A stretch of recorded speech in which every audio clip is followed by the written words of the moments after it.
Sampai ada kesan gini teman-teman, kita dulu mungkin pernah mengalami masa-masa yang kelam gitu ya, atau kalau bahasa ustadz mah, atau bahasa fikih jahiliyah, pernah mengalami masa-masa jahiliyah, banyak dosa, jauh dari Allah, ninggalin sholat, kayak gitu-gitu.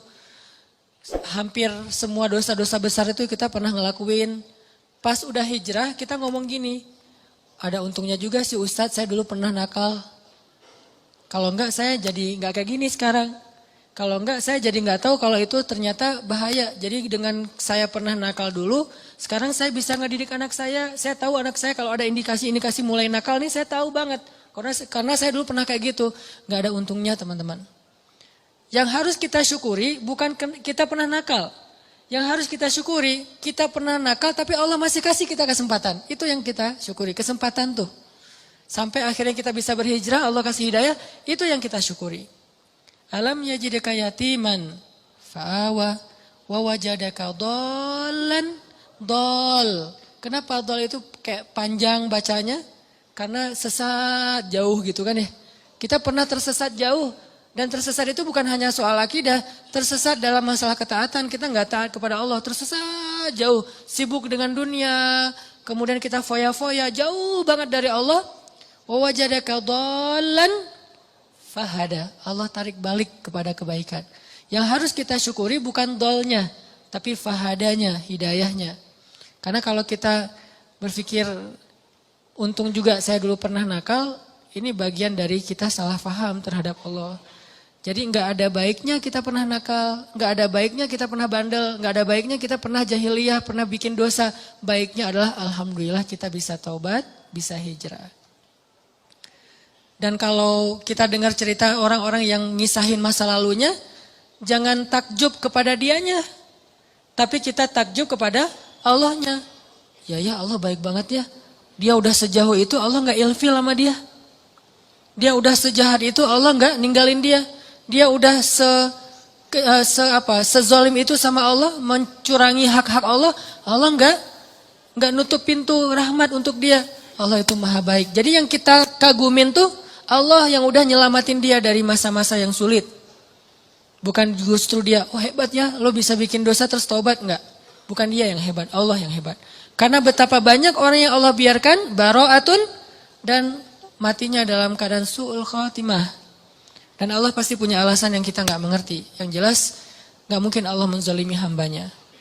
Jadi teman-teman, ada orang ketika dikasih nikmat, ketika dikasih kemudahan, ketika dikasih kelapangan rezeki, kadang-kadang dia jadi merasa bahwa oh berarti tidak ada yang perlu diperbaiki dari kehidupan saya.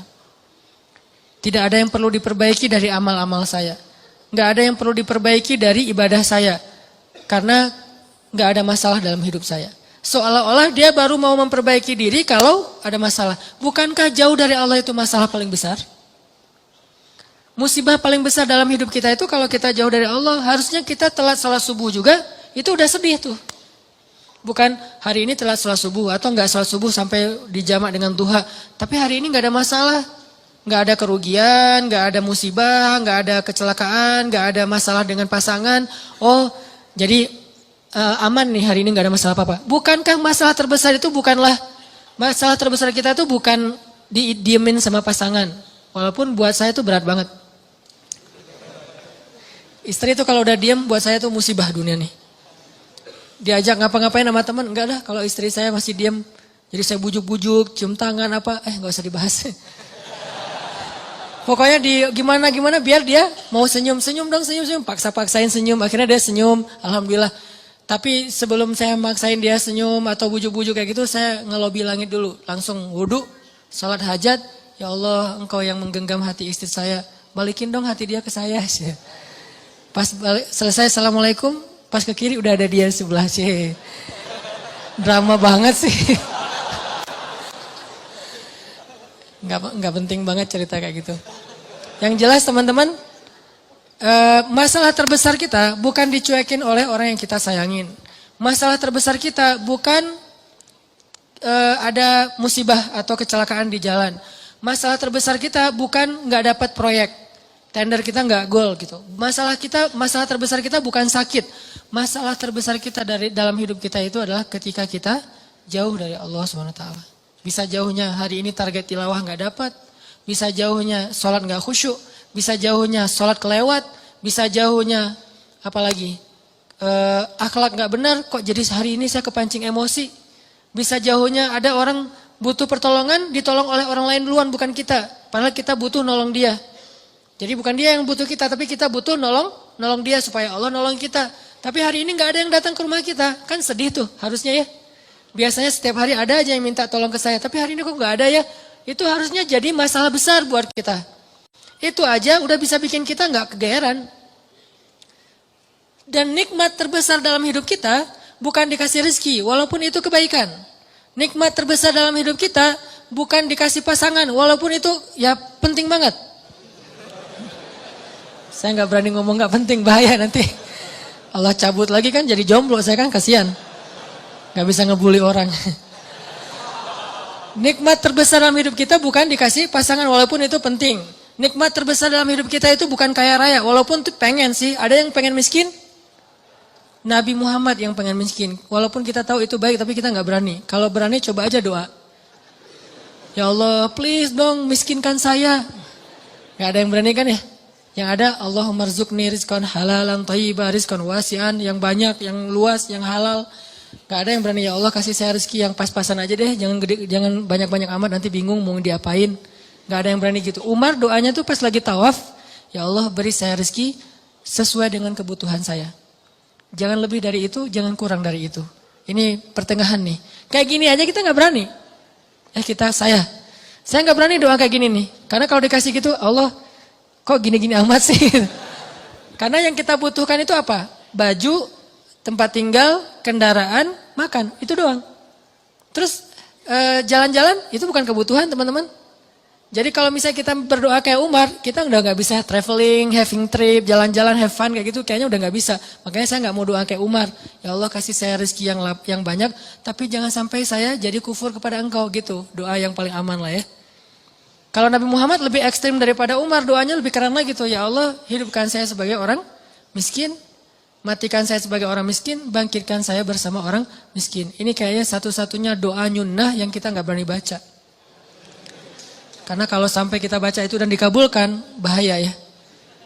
Dan kita yakin Allah Maha mengabulkan doa. Buktinya apa? Kita nggak berani doa itu.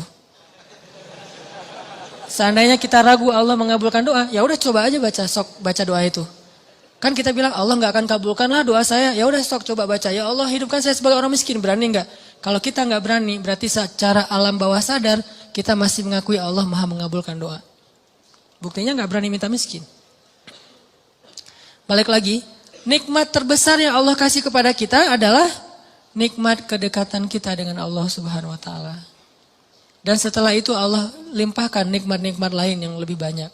Tapi yang paling utama adalah kedekatan kita dengan Allah. Makanya kalau Allah kasih kita nikmat dunia seisinya, tapi dicabut nikmat kedekatan dengan Allah, maka jangan kegeeran. Jangan-jangan itu bukan nikmat, tapi istidraj. Kalau kita ngerasa bahwa hidup kita kayaknya lebih nyaman daripada teman kita yang ahli ibadah, jangan kegeeran. Jangan-jangan kita sedang diberikan nikmat biasa, sedangkan dia diberikan nikmat yang luar biasa. Apa nikmat luar biasa? Kenapa dia miskin terus? Karena Allah pengen dekat sama dia. Mungkin dengan miskin dia sering berdoa. Dengan dia sakit dia sering berdoa. Dengan dia dapat masalah terus dia sering berdoa. Sedangkan kita ketika dikasih solusi ke lapangan rezeki jarang berdoa. Ibadahnya nggak getol. Kita dikasih nikmat, dia dikasih nikmat. Tapi siapa yang lebih istimewa? Jangan-jangan dia lebih istimewa justru dengan kemiskinannya, dengan sakitnya, dengan masalahnya. Ini yang dirasakan oleh Abdurrahman bin Auf, teman-teman. Ketika Abdurrahman bin Auf dihidangkan makanan yang sangat banyak oleh istri-istrinya, Abdurrahman malah nangis, bayangin. Jadi dikasih satu buffet, makanannya semuanya ada dessert, appetizer, main course kayak gitu semuanya lengkap. Pas dilihat sama Abdurrahman, nangis. Kalau kita ngeliat itu nangis karena nggak pernah makan seenak itu gitu ya. Ini nangis karena aduh kok gini-gini banget ya hidup saya kok nikmat banget sih. Akhirnya istrinya nanya kepada Abdurrahman, "Ma yubki kayak Abdurrahman? Kenapa kamu nangis wahai Abdurrahman bin Auf?" Kata Abdurrahman, "Bagaimana saya tidak nangis? Ada orang yang lebih soleh dari saya, hidupnya susah. Siapa dia? Hamzah dan Mus'ab bin Umair. Sampai keduanya ketika meninggal dalam perang Uhud, Saking miskinnya nggak punya kain kafan. Satu-satunya kain kafan mereka selimut kecil yang kalau ditutup kepala kelihatan kaki. Ditutup kaki kelihatan kepala. Saking miskinnya nggak punya apa-apa untuk dikafanin.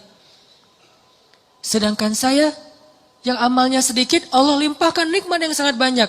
Saya jadi curiga kata Abdurrahman bin Auf. Curiga apa? Jangan-jangan mereka yang lebih soleh. Kesolehan mereka itu dibalas oleh Allah nanti di akhirat. Makanya diirit di dunia. Sedangkan saya nggak soleh-soleh amat. Ketidaksolehan saya itu dibalas di dunia. Terus dapat apa nanti saya di akhirat? Nangislah Abdurrahman bin Auf, gak jadi makan. Ini artinya orang kaya tapi gak GR. Kalau yang barusan kita baca di surah Al-Kahfi, orang kaya GR. Allah sayang banget ya sama saya. Nanti kalau saya meninggal pasti dikasih yang lebih banyak lagi. Ini teman-teman. Ternyata ukurannya biar kita gak GR itu adalah siapa yang paling dekat kepada Allah. Kalau ada orang kaya dengan kekayaannya rajin sedekah, kita harus acungkan jempol. Oh berarti dia dengan kekayaan itu makin soleh. Kalau kita dengan kekayaan rajin sedekah, rajin bantu orang lain, mudah-mudahan kita husnuzon di sini. Tapi kalau dengan kekayaan kita jadi lalai, jangan kegeeran. Di sini bukan bab husnuzon, tapi bab introspeksi diri. Jangan-jangan kita kena istijrah.